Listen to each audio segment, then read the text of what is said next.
wouldn't be right if we don't touch on this, but the long-awaited clash between yourself and Issac Chamberlain has been announced for early next year. Yeah. So what's your thoughts on that? First and foremost, it has to be agreed. So, as we know, there's been a lot of talk back and forth, and I've continuously said in interviews, I don't want to be one of these talking fighters who's, for example, Chamberlain, I think he's going to have been pro 3 years, and the best person he's boxed is Wadi Camacho. That's right, yeah. I've been pro for right now 7, maybe just gone on 8 months, and already I'm scheduled potentially, as long as we both win December and he takes the fight, February, I'll be boxing someone ranked, I don't know, 5th or 6th in Britain within my first year. So that shows the difference with what we're really trying to do, like who's really talking and who's really about it, you know what I mean? Yeah, so does that mean at some point you're going to be challenging for a Commonwealth title then? That's the aim. Obviously I have to win December, sure, then win February and then go from there, do you know what I mean? But taking it one fight at a time, but I always walk with confidence. So as much as I say, whatever happens, I know what I'm capable of and what I expect to do. But, you know, we'll see. So it wouldn't be right. We obviously went to Brixton a few weeks ago. We got Isac's take on it.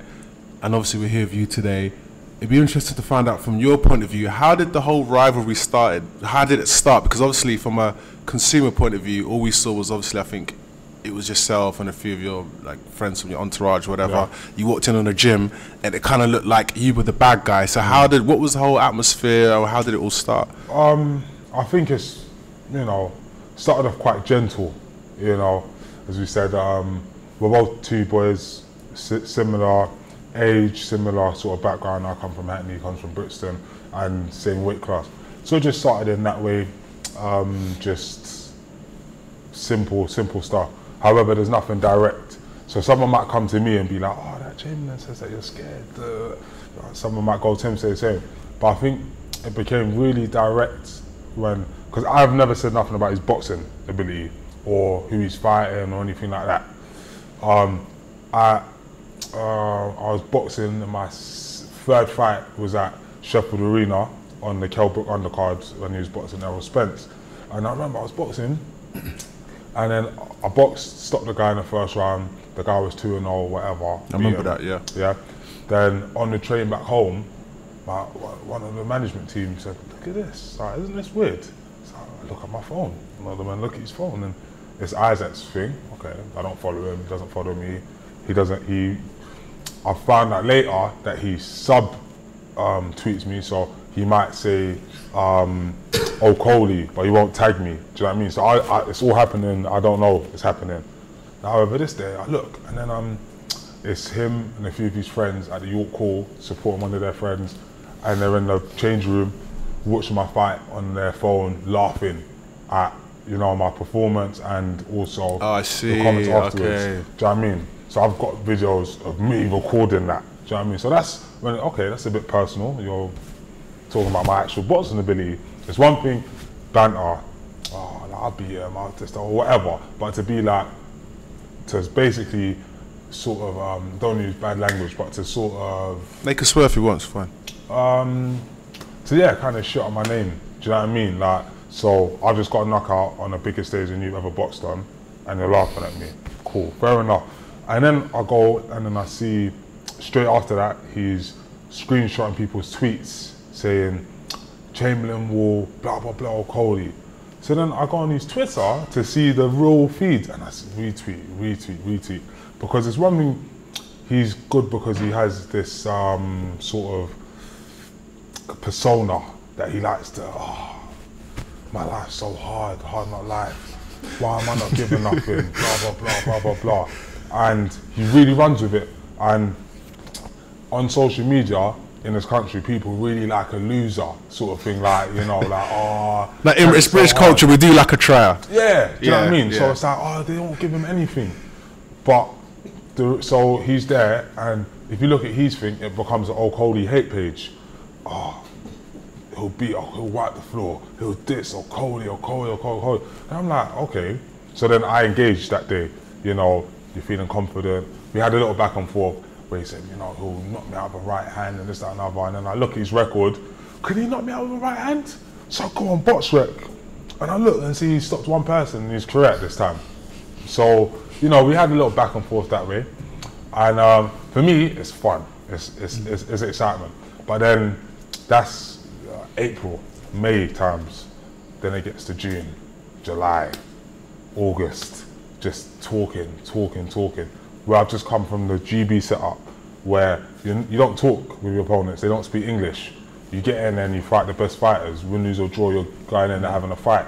So to come to pros, and I could be in Brixton in 20 minutes, he could be in Hackney in 20 minutes, but we're talking. We could spar any time, but it's, you know, talk, let's fight, we'll build up for a year. If you hear him and his team, all you ever hear is, oh, we want to fight Lawrence, but we'll let it build up, we're going to make a lot of money. So for them, I'm like a big money fight and a big occasion. For me, the Chamberlain fight is just another one on the step, because I have aspirations of doing great things.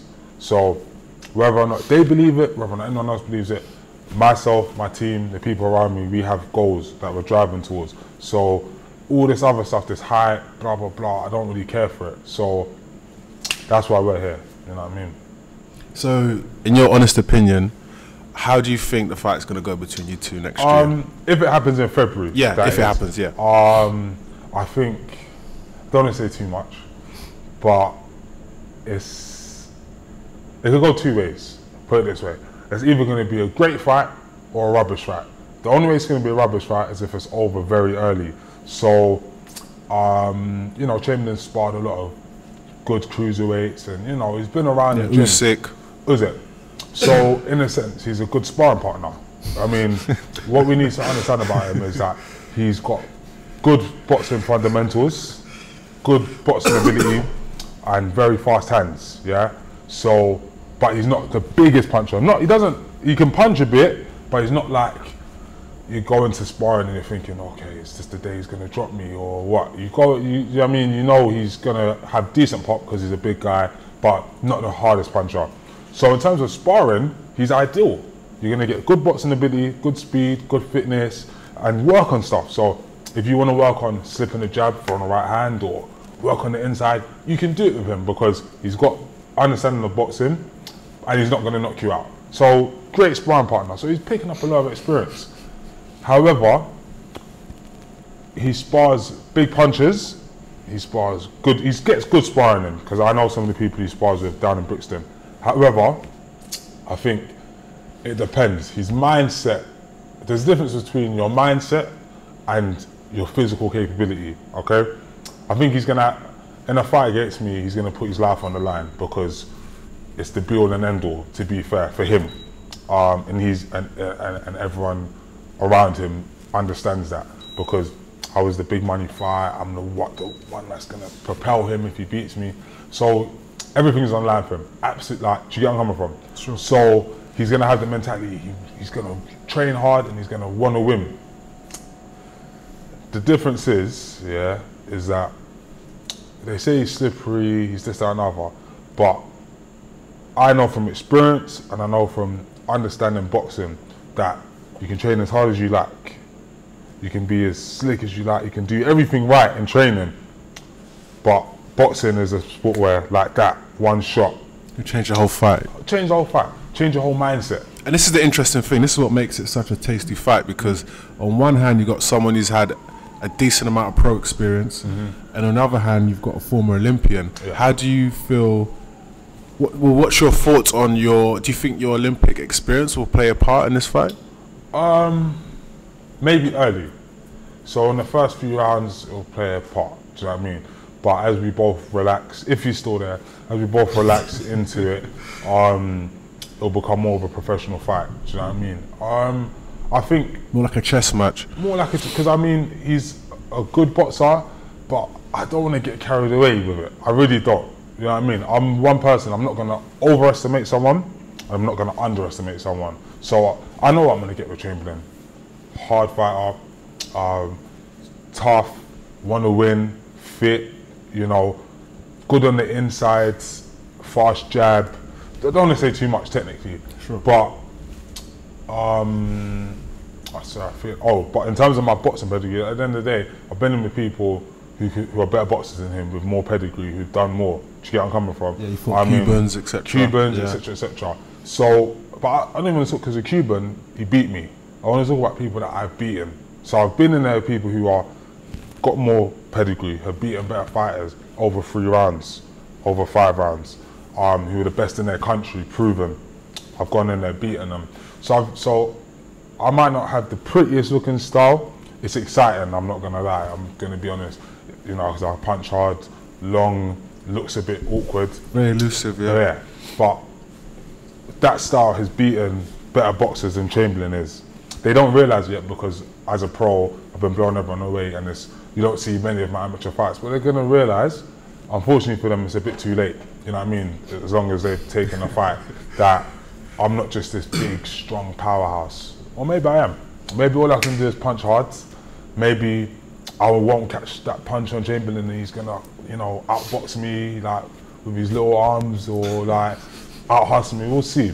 But I'm excited. I'm not gonna lie to you because I train with people like Omar Sadiq who graft in the gym. I train like before I turned pro. I've been training hard on the GB team 3 times a day. I turned pro, kept that kind of mentality up. So they know, I know, I'm training hard every day.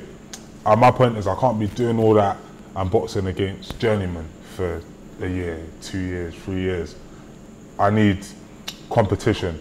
So I'm not going to discredit him. It's competition and it's an occasion. Do you get where I'm coming from? So I'm excited on that aspect.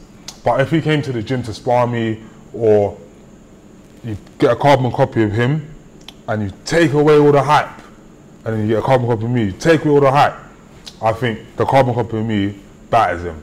So all you have to do is see how we handle the occasion. Do you know what I mean? We're all looking forward to that one. We're going to be front row seat watching that. That is a tasty clash. Dude.